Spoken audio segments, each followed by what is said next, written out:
దేశ రక్షణ అవసరాల కోసం ఇటీవల వరకు దిగుమతులపైనే ఆధారపడిన మన దేశం ఇప్పుడు ఇతర దేశాలకు ఆధునిక యుద్ధ పరికరాలను ఎగుమతి చేసే స్థాయికి ఎదుగుతోంది. ప్రభుత్వ సంస్కరణల ఫలితంగా రక్షణ పరికరాల తయారీలోకి ప్రైవేటు పెట్టుబడులు రావడం, సామర్థ్యాలు పెరగడం ఇందుకు కారణం. 2029 నాటికి 50,000 కోట్ల ఎగుమతులు సాధించాలని కేంద్ర ప్రభుత్వం లక్ష్యంగా పెట్టుకుంది. ప్రపంచంలో 100 కోట్ల మంది ప్రజలున్న 32 నాటో సభ్య దేశాలు తమ రక్షణ బడ్జెట్ను 2035 కల్లా జీడీపీలో 5% పెంచుకోవాలనే నిర్ణయం భారత రక్షణ పరికరాల ఎగుమతులకు మరింత ఊతమివ్వచ్చని విశ్లేషకులు అంచనా వేస్తున్నారు. ప్రస్తుతమున్న సరఫరా వ్యవస్థల ద్వారా తమకు అవసరమైన అత్యాధునిక రక్షణ రంగ ఉత్పత్తులను సమకూర్చుకోవడం నాటో దేశాలకు సవాలుతో కూడుకున్నదే. ఐరోపాలో వీటి తయారీ సామర్థ్యం పరిమితంగా ఉండటమే కారణం.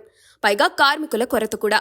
రక్షణ పరికరాల కోసం అమెరికాపై ఆధారపడటాన్ని తగ్గించుకుని తయారీ సామర్థ్యాన్ని పెంచుకోవడానికి ఐరోపా దేశాలు ప్రాధాన్యతనిస్తున్నాయి.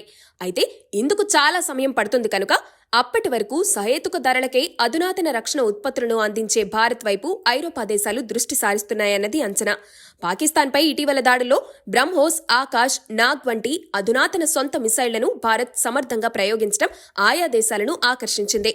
భారత్, ఐరోపా దేశాల మధ్య దౌత్య సంబంధాలు బలపడుతుండటం ఇందుకు దోహదం చేయనుంది. మన దేశంలో ఇంతకుముందు రక్షణ పరికరాల తయారీ ప్రభుత్వ రంగ సంస్థలే చేపట్టేవి. ప్రైవేటు కంపెనీలకు అనుమతులిచ్చాక రక్షణ పరికరాల తయారీ సామర్థ్యం భారీగా పెరుగుతుంది. 2024-25లో దేశీయంగా రక్షణ పరికరాల తయారీలో ప్రైవేటు కంపెనీల వాటా దాదాపు 25% చేరింది. టాటా గ్రూప్, ఎల్ఎన్టీ, భారత్ ఫోర్జ్, మహీంద్రా, అశోక్ లేలాండ్ వంటి దిగ్గజాలకు తోడు 600కు పైగా అంకురాలు రక్షణ రంగంలోకి అడుగుపెట్టాక తయారీ సామర్థ్యంతో పాటు పరిశోధన అభివృద్ధి రాణిస్తోంది.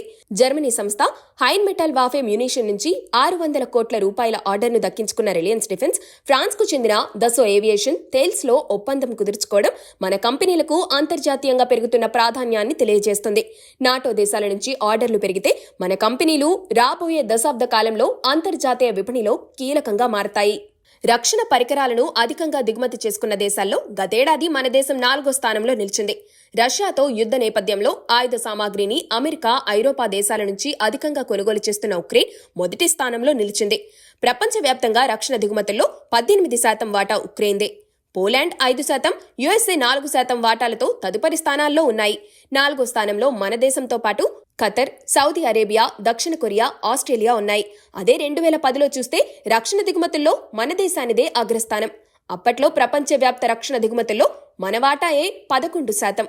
2017లో మన రక్షణ ఎగుమతులు 1,500 కోట్లకు కాగా 2024లో 23,600 కోట్లకు పెరిగాయి. బ్రహ్మోస్, ఆకాశ్, నాగ్ తదితర క్షిపణుల సత్తాను గుర్తించి వాటిని కొనుగోలు చేసేందుకు పలు దేశాలు ఆసక్తి ప్రదర్శిస్తున్నాయి. హైదరాబాద్ కేంద్రంగా కార్యకలాపాలు సాగిస్తున్న బీడీఎల్, మితాని ప్రైవేట్ రంగంలోని ఎలక్ట్రానిక్స్, నావిగేషన్, ట్రైనింగ్ ఉత్పత్తులు, సేవలు అందించే సంస్థలు అధిక ఆదాయాలు నమోదు చేసే సానుకూలతలు కనిపిస్తున్నట్లు పరిశ్రమ వర్గాలు వివరిస్తున్నాయి.